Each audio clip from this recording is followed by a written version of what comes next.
کہ NAB chairman اپنے عہدے سے مستعفی ہو گئے، وہ ایک بہترین ساکھ کے حامل پولیس افسر تھے۔ چیف جسٹس عمر عطا بندیال صاحب نے ریمارکس دی ہے کہ ہمارے پاس ایک مثال یہ بھی ہے کہ ایک شخص نے پیسہ واپس کر دیا لیکن اس کے باوجود اسے جیل میں رکھا گیا۔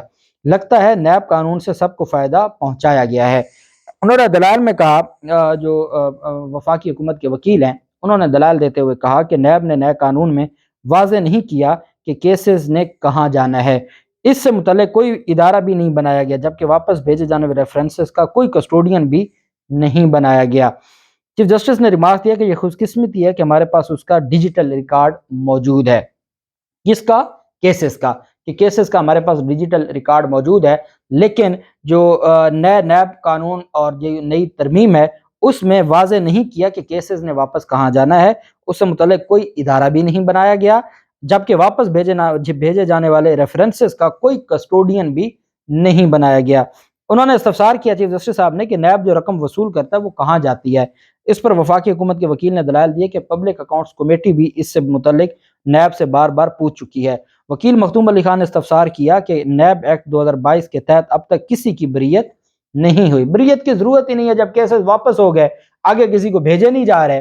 اور اس کے اوپر تو اسلام آباد ہائی کورٹ کے جسٹس محمد جو رباب طاہر صاحب ہیں انہوں نے فیصلہ دیا تھا کہ کسی کو بھی آپ بری نہ کریں اور آپ کیس واپس نیب کو نہ بھیجیں بلکہ آپ متعلقہ عدالت کو بھیجیں، پینڈنگ کیس آپ متعلقہ عدالت کو بھیجیں، تو اس کے اوپر بھی کوئی عمل درآمد نہیں ہوا۔ اور یہی بات جو وہ بار بار کہتے ہیں کہ جی 2022 سے کسی کی کوئی بری نہیں ہوا بلکہ کیسز واپس ہو گئے، جب واپس ہو گئے آگے کوئی فورم ہی نہیں ہے، کوئی ادارہ ہی نہیں ہے، کوئی ان کی کسٹڈی کرنے والا ریکارڈ کی نہیں ہے، کوئی آگے بھیجنے والا نہیں ہے۔ اور چیئرمین نیب، میں حیران ہوتا ہوں کہ کل بار بار ایک سوال کیا جا رہا تھا کہ جی ایک سیاسی شخصیت کے کہنے پر اسمبلی تحلیل کی گئی ہے، یہاں پر چیئرمین نیب کہہ رہا ہے کہ مجھے مداخلت کی جا رہی تھی، مجھے کہا جاتا تھا ایک پلاٹ والے کو پکڑ لو اور اربوں روپے والے کو چھوڑ دو۔ اتنا بڑا وہ اپنی آخری تقریب میں یہ کنفیشن کر کے گئے اور اتنا بڑا بیان دے کے گئے۔ مجال ہے سپریم کورٹ کے جسٹس منصور علی شاہ صاحب اس کے اوپر کہیں کہ چیف جسٹس صاحب اس پہ نوٹس لیا جائے اور بلائیں چیئرمین نیب کو، اور چیئرمین نیب کو یہاں کٹہرے میں کھڑا کریں اور ان سے پوچھیں کہ ہم تو نیب کی بڑی تعریفیں کرتے ہیں کہ نیب ترمیم کے بعد بھی نیب اپنا کام کر رہا ہے، تو کیا کون سا ادارہ تھا جو مداخلت کر رہا تھا، کس کے کیس، کس کو کلین چٹ ملی، کس ایک پلاٹ والے کو پکڑنے کی بات کی جاتی تھی؟ جس دن چیئرمین نیب نے استعفیٰ دیا اسی دن عمران خان اور ان کی بیوی کو نوٹس جاری کیے گئے۔ اس پر نہیں ایکشن لینا، وہ بندہ خود بھی اس بات کا جو اقبال جرم کر کے گیا ہے اور وہ اس بات کی بیان دے کے گیا ہے، اس کے باوجود عدالت کہہ رہی ہے وہ بندہ تو ٹھیک تھا لیکن ایکشن نہیں لینا، ایکشن صرف عمران خان کی بات تک ہی رہنا ہے۔ جسٹس منصور علی شاہ صاحب نے ریمارک دیا کہ نیب قانون کے علاوہ اور کون سے دیگر قانون لاگو ہو سکتے ہیں۔ اس پر وفاقی حکومت کے وکیل نے جواب دیا کہ اینٹی منی لانڈرنگ، ٹیکسیشن سمیت دیگر قانون موجود ہیں۔ عدالت نے سماعت آج تک کے لیے ملتوی کی ہے، آج دوبارہ سماعت ہوگی۔ ہمیں پتہ ہے اینٹی منی لانڈرنگ کے لیے ابھی حکومت نے درخواست کی ہے کہ کوئی عدالتیں مختص کی جائیں۔ کہاں اینٹی منی لانڈرنگ کا کوئی ٹرائل ہوتا ہے، کہاں ٹیکسیشن کا اس طرح ٹرائل ہوتا ہے؟ وہ تو سارے جو ایگزیکٹو اتھارٹیز ہیں وہ ٹیکس کے کیسز کو سن رہی ہوتے ہیں جو کمپلینٹ ہوتی ہیں۔ بہرحال جو غلام محمود ڈوگر کا تبادلہ، سپریم کورٹ آف پاکستان نے جو ججمنٹ تحریری فیصلہ جاری کیا ہے اور انہوں نے کہا ہے کہ بادی نظر میں غلام محمود ڈوگر کا تبادلہ سپریم کورٹ کے 2 دسمبر کے حکم کی خلاف ورزی ہے، اور 3 رکنی بینچ نے یہ فیصلہ دیا۔ عدالت نے اپنے تحریری حکم نامے میں لکھا کہ حقائق کے جائزے کے بعد واضح ہے کہ غلام محمود ڈوگر کے تبادلے کی منظوری زبانی طور پر دی گئی اور زبانی منظوری کے بعد تحریری طور پر الیکشن کمیشن سے اجازت حاصل کی گئی۔ حکم نامے میں کہا گیا کہ غلام محمود ڈوگر کا کیس پہلے سے سپریم کورٹ میں زیر سماعت تھا اور ایسے میں غلام محمود ڈوگر کا تبادلہ کر دیا گیا۔ 23 جنوری کا حکم برقرار نہیں رکھا جا سکتا، اس وجہ سے اسے معطل کیا جاتا ہے۔ عدالتی حکم نامے میں کہا گیا کہ غلام محمود ڈوگر کے کیس کی آئندہ سماعت پولیس ٹرانسفر اور پوسٹنگ کیس کے ساتھ کی جائے گی، جس کی سماعت عدالت عظمیٰ کا 5 رکنی بینچ کر رہا ہے۔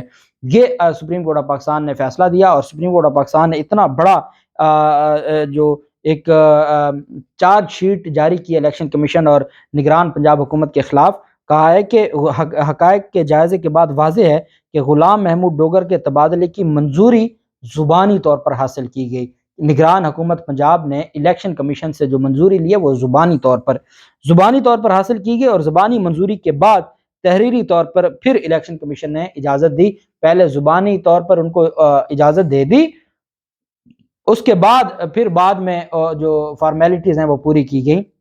یہ چارج شیٹ ہے، اور اس کیس میں چیف الیکشن کمشنر کو بلایا گیا تھا، اور چیف الیکشن کمشنر سے یہ کہا گیا تھا کہ جس بندے کو سپریم کورٹ آف پاکستان نے اسٹے دیا ہے، آپ نے اس کا کیسے تبادلہ کر دیا ہے؟ آپ نے سپریم کورٹ آف پاکستان کے 2 دسمبر 2022 کے فیصلے کی خلاف ورزی کیسے کی ہے؟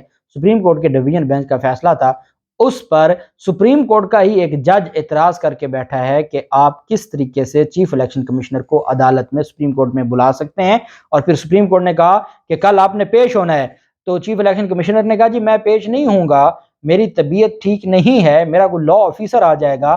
تو اس پر پھر جو عدالت نے کہا نہیں، عدالت نے مسترد کر دی ان کی جو استدعا تھی، استثناء کی حاضری استثناء کی، عدالت نے کہا کل آپ کو آنا ہے۔ اگلے دن 3 رکنی بینچ ہو گیا، اور 3 رکنی بینچ کے سامنے الیکشن کمشنر پیش ہی نہ ہوا، اور وہ 3 رکنی بینچ اپنے آپ کو صرف ایک آرڈر کی حد تک کہ سو موٹو لیا جائے، انہوں نے کوئی کارروائی الیکشن کمیشن کے خلاف نہیں کی۔ الیکشن کمیشن یہ کہتا ہے کہ بھئی مجھے میرے وکلاء نے اور قانونی ماہرین نے بتایا ہے کہ آپ سپریم کورٹ کے سامنے پیش ہونے کے مجاز نہیں ہیں، اور جو میں نے آپ کو رات کو بتائی تھی جسٹس شاہد کریم صاحب کی ججمنٹ، انہوں نے تو اڑا کے رکھ دیا، انہوں نے کہا آپ تو ایک ٹرائبونل ہیں، آپ تو عدالت ہی نہیں ہیں، آپ کیسے کسی کو نااہل قرار دے سکتے ہیں؟ وفاقی حکومت نے جب تحریری فیصلہ آ گیا سپریم کورٹ آف پاکستان کا، یہ وہ فیصلہ ہے جس کے بارے میں غلام محمود ڈوگر نے بتایا تھا پی ٹی آئی کی جو خاتون رہنما ہیں ان کو، کہ انہوں نے پوچھا کہ ہاں جی تو مل گیا آرڈر؟ تو غلام محمود ڈوگر نے کہا کہ بندے بیٹھے ہیں تو وہ لے کے آئیں گے۔ وہ جو بندے بیٹھے تھے منشی وغیرہ، تو وہ آرڈر کل جاری ہوا ہے، اور ان کو 23 جنوری کو اسٹیبلشمنٹ رپورٹ کرنے کا حکم دیا تھا، اور 23 فروری کو ان کو وفاقی حکومت نے دوبارہ پنجاب حکومت کے حوالے کر دیا، اور وہ بطور سی سی پی او لاہور ان کو عہدہ انہوں نے سنبھال لیا ہے، چارج سنبھال لیا ہے۔ اور نگران حکومت نے بلال صدیق کمیانہ کو سی سی پی او لاہور تعینات کیا تھا، جو حمزہ شہباز کے دور میں سی سی پی او لاہور تھے۔